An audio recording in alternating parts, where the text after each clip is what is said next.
You can't just change your shirt and tell people you're a tuna.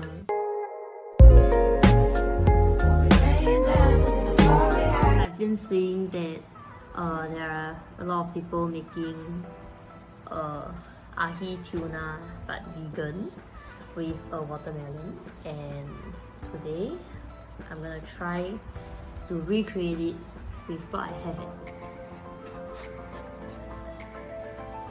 It's confirmed all squash inside.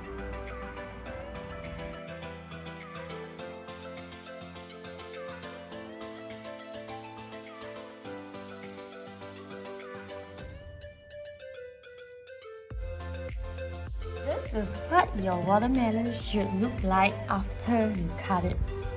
But no, it's not supposed to look like this. But we're gonna be adding our seasoning.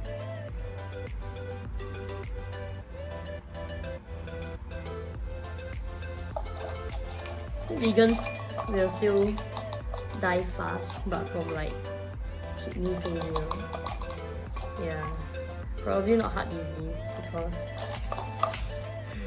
we don't eat meat, right? And then usually it's high in fat if it's meat. I'm supposed to add 1/8 cup of rice vinegar, but I don't have rice vinegar, and I saw that a very good substitute will be apple cider vinegar. So 1/8 cup, which is half of this.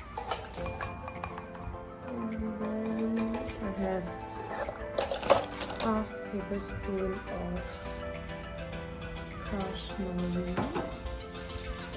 I bought this whole thing for this. Is that my dog fur? I don't want to eat at my own restaurant. Okay, about half tablespoon for a fishy flavor. Yeah. And then half a tablespoon of sesame oil.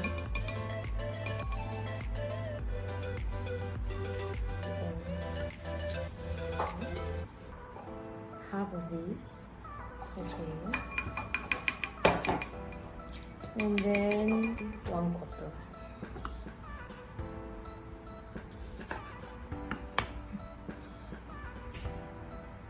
This recipe is very innovative.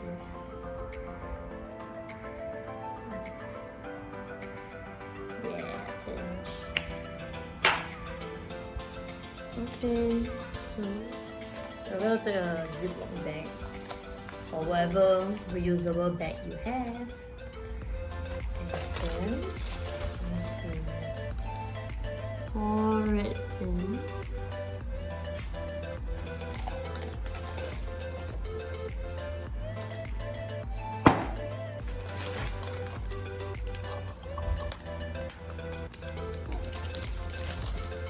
And then to this, we're gonna add our sauce.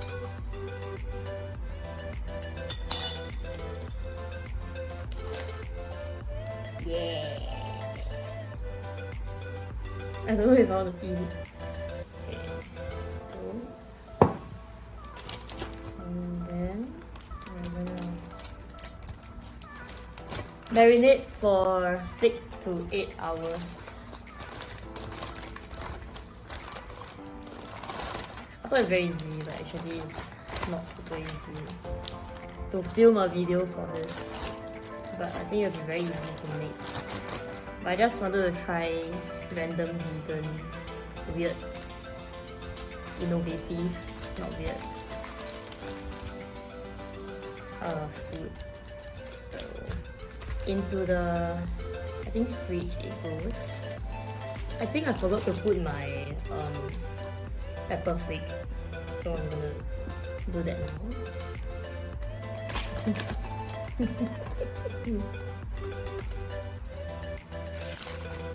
So just mix it all up to cover your mistake, so no one knows. Maybe the watermelon will know. I can actually smell the seaweed from here. It smells very nice. But it doesn't smell like seafood. So seaweed gives it a seaweed taste and not a seafoody taste. But yeah, sure. Okay, see you guys.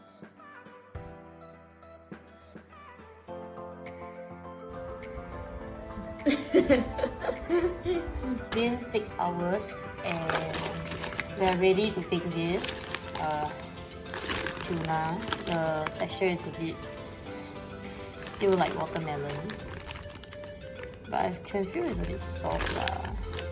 Alright, I just wash this and I'm going to pour it all in.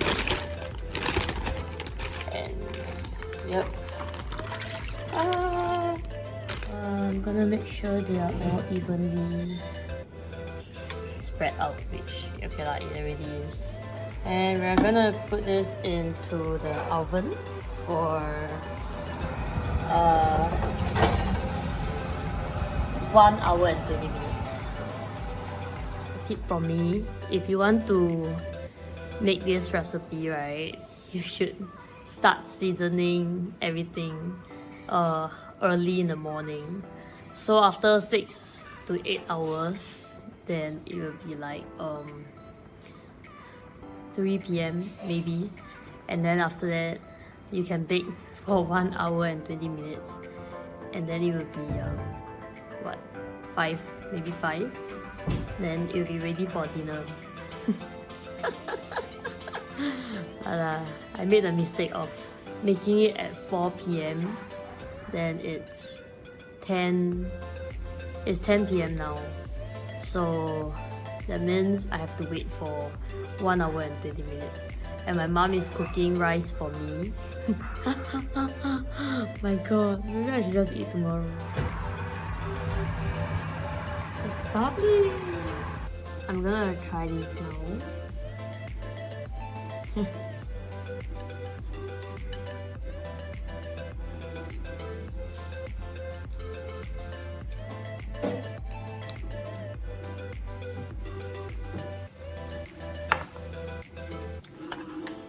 So I can see where they are coming from, but it's really too salty.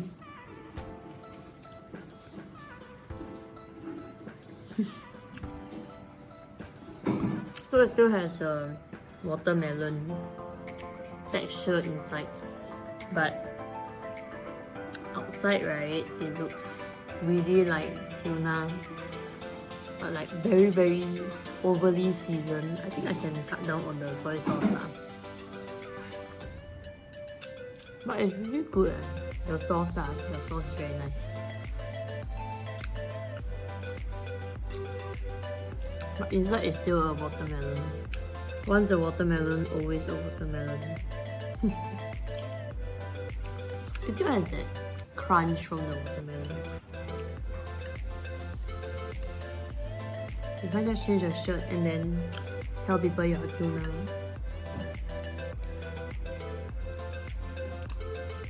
I think I should get a spoon.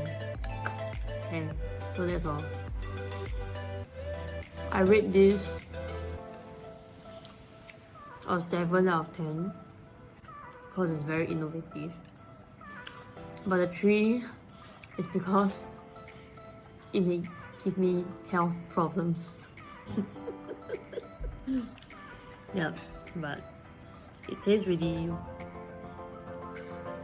like it has the poke taste lah. It has the poke bowl taste, so that's cool. This is a cool thing. My mom calls this rice with watermelon. Putting it into perspective, too salty. Oh yeah, I forgot to mention that I only ended up baking it or cooking it in the oven for 1 hour or 55 minutes because it was starting to burn. So yeah, I think it should be less time than that actually. So that's it. If you like this video, don't forget to like, subscribe and comment. Yeah, see you guys next time.